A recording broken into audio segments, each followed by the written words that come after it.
என்ன மச்சான் கணக்கா ஜோதிச்சு கொண்டிருக்கிறாய்?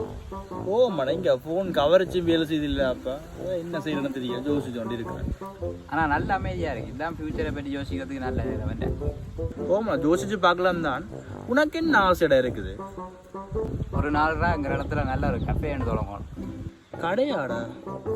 அட அதை விட நல்ல ஒரு ஃப்ரைட் ரைஸ் கடையாண்டு போடுறேன், அதுவும் நல்லா இருக்குங்க. நாங்கள் ஆண்டா குக்கிங், நான் பில் போட போகிறேன். நீ அட எனக்கு சிஇஓ போஸ்டிங்கிறா. சும்மா இல்லடா பாணி, நீ பகுடி அடிச்சு வந்துக்கிறாய். ஒரு நாள் மச்சான் யாழ்ப்பாணமே எங்களுக்கு பார்க்கணும்டா. தம்பி பகல் கனவா காணுறீங்க? இருந்து பேரடா, ஒரு நாள் நடக்கும். அடே நாள் நடக்காதா, நாங்கள் நடந்தா தான் எதாவது மாறும். அடே மாடு போல சின்னனா இருக்கும், ஆனா அது மாடு இல்லை. அது என்னட்டு தெரியுமா உனக்கு? மாடு போல சின்னனா ஆடும். அதான்டா கண்டுபிடி.